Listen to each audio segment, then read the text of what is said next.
Soy un secretario de Estado que pertenece a la esfera de la Presidencia de la Nación, pero también es candidato a jefe de gobierno de la Ciudad de Buenos Aires, es el doctor Gustavo López. Gracias por estar con nosotros. No, gracias. Gracias por la invitación. Por favor, puedo decir concretamente que Forja, la concertación Forja, lo propone como candidato a jefe de gobierno. Sí, exactamente. Y algún otro partido político más de la ciudad, un partido local que se llama Convergencia Popular Porteña, y algunas organizaciones y personalidades de la cultura que se han acercado el jueves pasado al Torcuato Tasso a acompañar esta que es la primera precandidatura formal que se ha lanzado.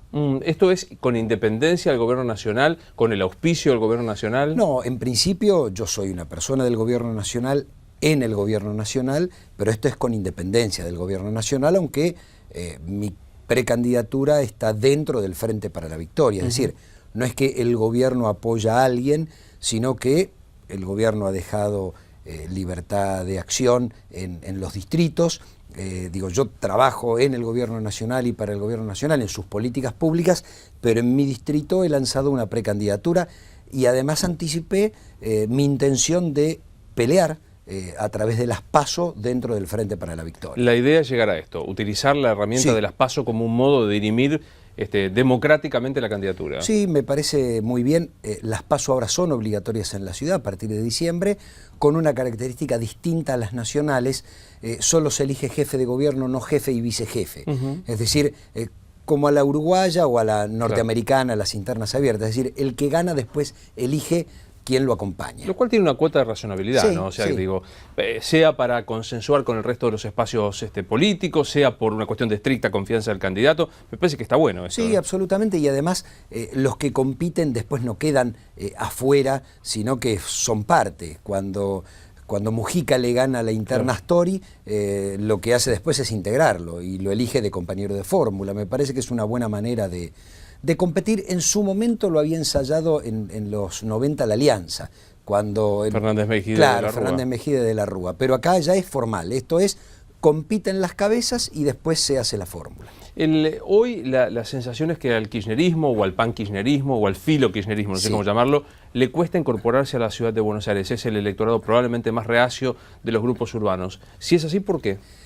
Porque yo creo que ocurrieron distintas cosas. Me parece que hay una parte del peronismo, o una parte, del kirchnerismo de tradición peronista siempre le fue esquiva a la ciudad al peronismo, salvo paradójicamente con Herman González, que era, digamos, el modelo liberal, o neoliberal. Pero a mí me parece que se eligió con autonomía, que yo creo que hay algo previo al kirchnerismo, que es la crisis del progresismo en la ciudad de Buenos Aires entre Ibarra y Terman.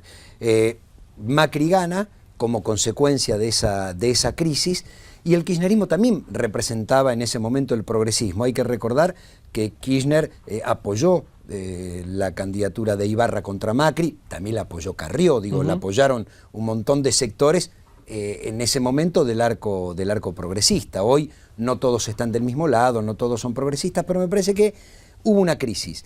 Y le tocó a Macri gobernar 8 años, porque, bueno, las cosas se alinearon así. Alguien me preguntaba, ¿y por qué Macri vuelve a ganar? Y digo, bueno, porque el país creció al 7% y ganaron, salvo Catamarca, que hubo 20 años de un mismo gobierno y hubo un cambio, ganaron todos los oficialismos en el 2011. Los que estaban a favor del gobierno y los que estaban en contra del gobierno, pero ganaron todos los oficialismos. Es decir, ganó todo el Frente para la Victoria, pero también ganó Macri, Bonfatti, De la Sota, porque el fenómeno era, ¿para qué cambiar si el país marcha bien? Y no hubo prácticamente ningún cambio. Yo creo que ahora son otras condiciones porque primero uno no le va a hablar solo a los propios, uno le va a hablar a todos los porteños. Y la idea nuestra es ir con propuestas, decir que Buenos Aires tiene que ser una ciudad más justa, una ciudad más inclusiva, una ciudad integrada e integradora, que no genere guetos, que es la ciudad de Estado más rica de la Argentina, con 55.000 millones de pesos de presupuesto. Yo fui secretario de Cultura hasta el 2006. El presupuesto era de 5.000 millones. Es decir, en 8 años aumentó 11 veces el presupuesto, porque la ciudad aumentó su producción, su comercio, los ingresos brutos. Entonces uno dice, ¿cómo puede ser que haya 5.000 chicos sin vacantes en el estado más rico de la Argentina? ¿Cómo puede ser que no haya planes de vivienda, no solo social, sino para la clase media? cómo el transporte sigue siendo una pesadilla y lo único que se terminó fue lo que ya estaba programado por gobiernos anteriores. Yo tengo la experiencia, siendo secretario de Cultura, inicié las obras de remodelación del Teatro Colón, compramos la usina del arte en Barracas que se iba a terminar en el gobierno siguiente, el Cine Teatro 25 de Mayo en Urquiza, el Cine El Plata en Mataderos, porque digo, bueno, había una política, descentralicemos y pensemos la ciudad del futuro. Yo creo que hoy, que se terminaron esas obras, no se inició nada nuevo pensando en la ciudad del futuro. Hay que pensar la Buenos Aires de los próximos 10 años, porque colapsó. Pensando en la candidatura, la última elección, el kirchnerismo dirimió sus candidaturas con el dedo de Cristina, digamos, la vicepresidencia. Los tres candidatos eran Boudou, Tomada y Daniel Filmus. De hecho, quedó Filmus. Boudou fue a la vicepresidencia, Filmus a la ciudad. ¿Cristina va a bendecir a alguno de los candidatos? Calculo yo que bendecirá las internas abiertas.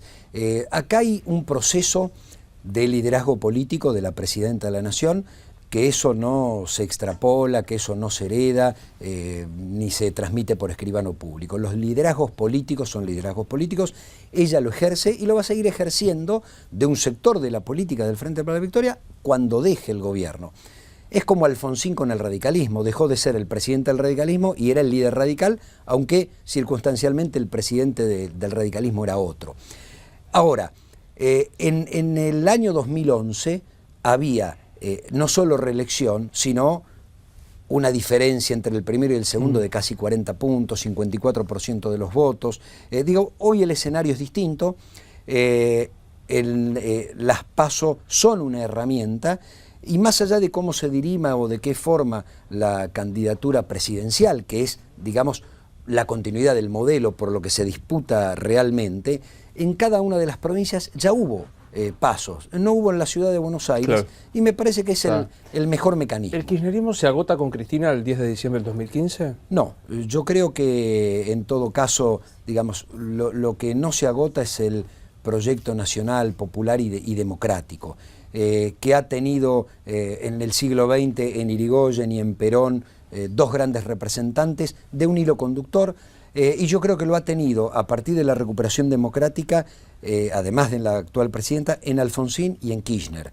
El otro día un periodista me preguntaba si había hilos de continuidad, y yo le decía que sí, que sin el juicio de las juntas, 20 años después, Kirchner no podía descolgar los cuadros, y sin descolgar el cuadro emblemático, no había juicio y había impunidad.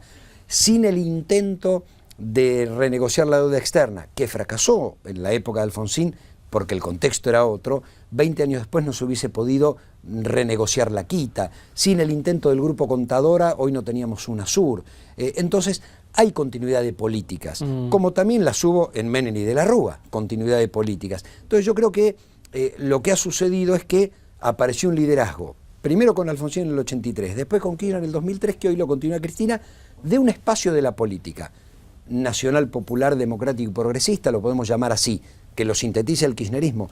Yo creo que va a haber continuidad porque hay una continuidad de esa política. Y después hay otro, después hay otro modelo neoliberal conservador, que un día lo lidera uno, un día lo lidera otro. En lo personal, Cristina se va a despedir el año que viene con 62 años, muy joven, sí, 62 o 63, no recuerdo exactamente. Sí. ¿Se imagina una Cristina 2019? Yo primero me imagino una Cristina quizá, y esto lo digo yo por las mías, ocupando un rol en algún organismo internacional.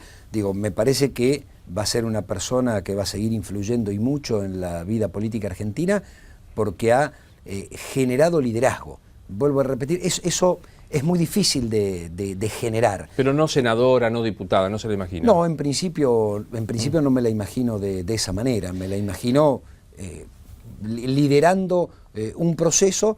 Uno espera la continuación del modelo de expansión económica, el modelo productivo y de inclusión. Hoy hablábamos, y Gustavo López, aparte de ser secretario de la Presidencia y demás, es abogado, sí, de este fenómeno que a mí no me gusta denominar como justicia por mano propia, porque me parece que justicia enmascara algo que está bien. No, yo coincido con lo que usted planteaba de ajusticiamiento. Son ajusticiamientos. Sí. Primero esto, ¿no? O sea, tratar de no alentar y de convencer que una persona puede ejercer el ajusticiamiento por mano propia, que no es lo mismo que la legítima defensa, que tiene requisitos muy específicos. ¿Cómo vivió estos episodios? A ver, los viví mal porque algunos colaboraron a la confusión o a la exacerbación de ánimos. Yo creo que el neoliberalismo ha dejado unas secuelas terribles en la sociedad argentina, porque el nivel de exclusión, en la sociedad argentina y latinoamericana, el nivel de exclusión fue altísimo, pero no exclusión del mercado laboral, exclusión de la sociedad, de los valores de la sociedad. Digo, un nieto que no solo no vio trabajar al padre, sino que no vio trabajar al abuelo, se ha criado en un ambiente donde el padre y el abuelo estaban excluidos del trabajo, pero excluidos del sistema de salud, del sistema educativo, yo creo que del sistema de valores. Reconstruir eso lleva mucho tiempo y obviamente con la inclusión social y con el trabajo termina siendo ordenador del sistema. Varias cosas. Pero sí. Digo, falta. Entonces, si hay bolsones de delincuencia o bolsones de lo que fuera, uno lo que tiene que alentar es el mejoramiento del Estado. Usted lo decía, bueno, la potestad de juzgar y la potestad de castigar la tiene el Estado a través del Poder Judicial. No hay otra. Y el ciudadano sí tiene el derecho de aprender a alguien cuando lo toma robando y entregarlo a la policía o a la justicia. Ahora tomo algo de lo que estaba diciendo que no me quedó claro. Sí. Hubo exacerbación, decía usted, de algunos. ¿A qué se refiere con esto? Cuando se agita, yo no digo que de manera directa algún periodista haya dicho hay que linchar, pero a veces hay que ser más cuidadosos en algunas cosas. Hoy, en un reportaje que hacía Longobardi, el entrevistado, no el periodista, el entrevistado, yo creo que quiso decir otra cosa, Sergio Berenstein. Yo creo que quiso decir otra cosa porque lo conozco. Dijo, en los momentos autoritarios el Estado funcionó mejor. Yo me quedé asombrado y dije, ¿qué quiso decir? ¿Qué es funcionar mejor? ¿La falta de Congreso? ¿La falta de Constitución? ¿La desaparición forzada de personas? Yo creo que hablaba de otra cosa, pero también se equivoca o yo no coincido. Pero digo, en esos momentos, cuando uno se confunde de esta manera, digo, del otro lado hay alguien que escucha. Entonces, la defensa del sistema de valores, del sistema democrático, del sistema de convivencia, si uno dice, a ver, ¿cómo es una exacerbación indirecta? La justicia no sirve para nada, entran por una puerta y salen por la otra. Bueno, ¿qué queda?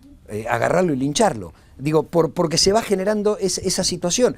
En todo caso, habrá que decir, hay que cambiar jueces, habrá que hacer juicio político, discutamos públicamente el Código Penal durante 2 años a ver cómo resolvemos un tema que a todos nos preocupa. Bueno, me alegra mucho escucharlo decir esto, más que su nombre de gobierno.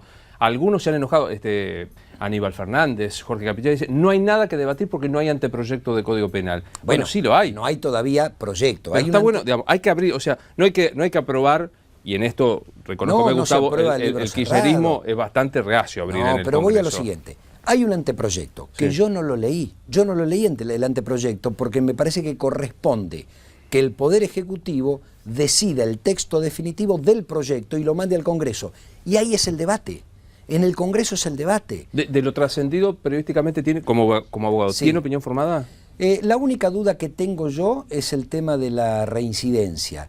Me parece que hay cosas muy positivas, digo, por lo que he escuchado, que tiene que ver con la pena de cumplimiento condicional. Digo, se termina la pena de cumplimiento condicional, es decir, todas las penas son efectivas. Claro. Se puede cambiar por una probation o por alguna otra cosa, pero digo, esto de cometo un homicidio culposo porque fui corriendo una picada y maté a una familia y me voy a mi casa. No, eso no existe más, por lo menos por lo que ha trascendido.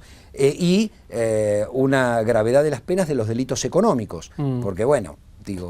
Y a mí hay algo que me parece muy interesante este código, menos discrecionalidad del juez en delitos graves, o sea, se le impone que deba aplicar determinadas normas. Me parece que lo de la reincidencia a mí también me hace particularmente ruido. Digo, yo no soy penalista y no tengo fundamento teórico, para eso yo me he dedicado a otras ramas del derecho, pero me interesaría saber los por qué y que haya un gran debate. Ahora, que tiene que modificarse el Código Penal, que la vida es el valor supremo y a partir de allí hay una escala de valores, que no hay que tenerle miedo al debate, porque el Código Penal originales de 1921, y que esto hay que modificarlo, igual que el Código Civil y Comercial. Digo, esos sí son los grandes temas, porque son los que después nos van a tener durante los próximos 20 años. Quiero volver enseguida al tema de la ciudad para plantear también qué es lo que hay y qué es lo que no hay, pero usted mencionaba algo de los jueces. Sí. Yo comparto, digo, demonizar el sistema institucional es muy peligroso. O sea, me parece que es, bueno, no quiero decir destituyente porque... no, pero tiramos abajo el sistema institucional. Digo, lo que hay que hacer es... Si esto no sirve, ¿qué hay?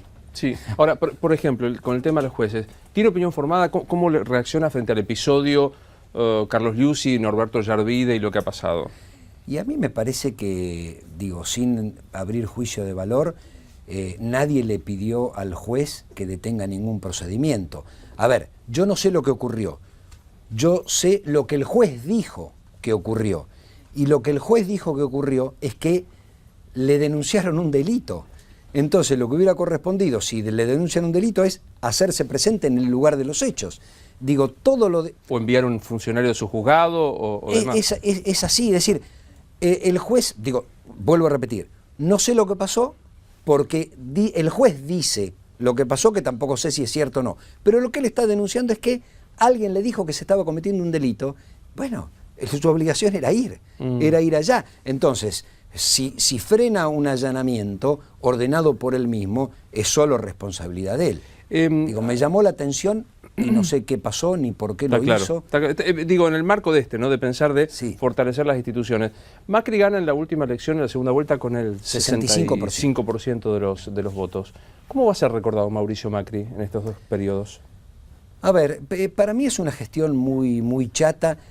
Yo creo que va a ser recordado bien porque es una especie de alvearismo entre dos irigoyenismos. Esto es, al país le iba bien, el país crecía, administró, no produjo ninguna cosa importante, profunda, y sí va a ser bastante mal recordado en áreas que realmente son sensibles y críticas: vivienda, educación, salud y transporte.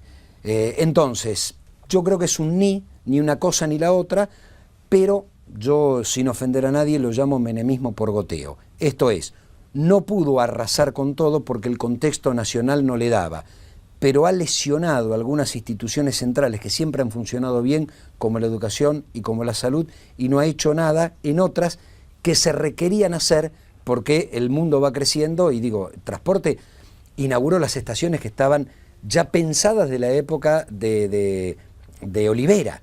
Digo, Olivera y Tellerman pensaron unos subtes, inauguró las estaciones. Entonces digo, ¿qué nos deja?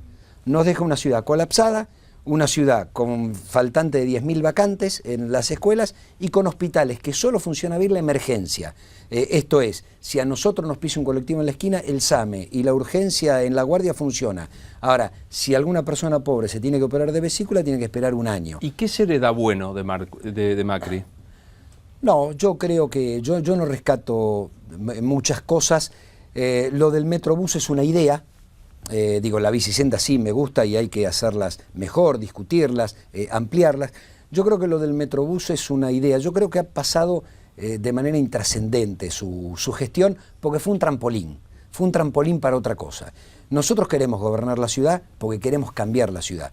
Yo creo que podemos tener una ciudad más justa, más inclusiva, donde se viva mejor, donde no haya diferencias por barrios. Digo, donde la educación, la salud y el transporte de Matadero sea igual que el de Barrio Norte, donde haya que el Estado puede generar esas condiciones. No solo, entrando en las villas para convertirlas en barrios y no que se siga creciendo para arriba como villa, sino además al vecino de Caballito que no le construyan más, al de Cabildo y Blanco Encalada que no se le inunde, y al de la zona sur que no tenga que caminar 7 cuadras para comprar una leche. Digo, tenemos con qué hacerlo, me parece que se debe hacer. No hubo ninguna intervención. Cuando uno usa la ciudad para ser presidente, se olvida de la ciudad. Nosotros queremos volver a recuperar la ciudad para vivir mejor. ¿Se referencia a nivel nacional su candidatura con alguno de los precandidatos que hoy tenemos dentro del kirchnerismo? No todavía. Después en su momento veremos como partido político si hay un solo candidato, si hay que ir a una interna y apoyar a un candidato. Sí nos referenciamos con una idea de estos últimos 11 años, de un país más justo, con crecimiento, con justicia social, con inclusión, con derechos humanos, y queremos seguir un país con expansión económica, es decir, un país que siga generando empleo y siga incluyendo y siga mejorando las condiciones de vida. Y una ciudad que, con la riqueza que tiene, acompañe y lidere, no que se quede atrás. Como un hombre de la política que pasó, por ejemplo, por el radicalismo con el gobierno de la Rúa, ¿cómo ve a los radicales cerca de Wiener, Carrió, coqueteando con Macri? A ver, yo me sumé al radicalismo en la década del 70 siendo muy joven y lo seguía Alfonsín porque creía en el cambio en paz, ¿sí? Salvador Allende era un espejo en el que me miraba, sin ser marxista, nunca lo fui, yo creía en los cambios y en la justicia social y en un cambio mejor, por eso lo seguía Alfonsín. Y creo que fue el hombre de los 80, el hombre del 83. Ganó porque lo votó el peronismo, porque también lo reconocía como ese hombre. Esos valores hoy yo los veo representados, gran parte de esos valores, en el gobierno. Y veo al radicalismo más cerca de lo que fue su brújula perdida durante 50 años, siendo el primer partido popular de la Argentina, hoy es un partido conservador. Y me parece que en algunos temas no se puede equivocar. Después puede estar a favor o en contra, pero la reestatización de los fondos de jubilaciones y pensiones, la reestatización de YPF, la ley de movilidad jubilatoria, la ley de medios, ahí no se puede equivocar. Y sobre todo, el otro día, y ahí coincido con Moro, con los carteles diciéndole a Cristina Fernández de Kirchner que ha hecho por los derechos humanos y confundiendo un accidente ferroviario que tiene el drama para todas las familias con el terrorismo de Estado, es equivocar democracia y dictadura. Sí. Ahí es donde nos separan las aguas. Ahí estaba Milani también en eso. ¿No le hace ruido a usted como hombre del gobierno que Milani sea el jefe del ejército? Mire, yo creo que yo conozco y confío en la presidenta de la Nación. No conozco en profundidad el caso Milani y si alguna de las cosas llegaran a ser ciertas, debería renunciar Milani, y si no, me parece que, yo soy un hombre del Ejecutivo y confío en el criterio de la Presidenta de la Nación. Me alegra escucharlo así, porque de esto se trata, ¿no? O sea, hay que abrir el debate del Código Penal, si Milani fuera culpable debe renunciar. Bueno, pero esto es así, también lo diría la Presidenta. A ver, este gobierno ha dado muestras de lo que significan los derechos humanos para este gobierno. Sin duda. Y ha alentado... Por eso hace tanto ruido Milani. Porque si hay algo que tendrá el kirchnerismo, impulsó los juicios como nadie lo había hecho. Sí, exactamente. Insistió en la restitución del valor de los derechos humanos como nadie. Por eso mismo, porque ha hecho todo esto, yo creo no debe ser así lo que dicen otros, sin conocer yo personalmente su expediente, y entonces si la Presidenta, que ha hecho todo esto, lo propone, será porque está bien. Gracias, Gustavo. Mucha suerte en la candidatura, nos estaremos viendo de acá. Queda un año, nada más que un año. Bueno, la idea es trabajar, recorrer toda la ciudad y dialogar y escuchar a todos los sectores para ver cómo construimos esto. Me alegro, gracias otra vez. A usted. Pequeña pausa.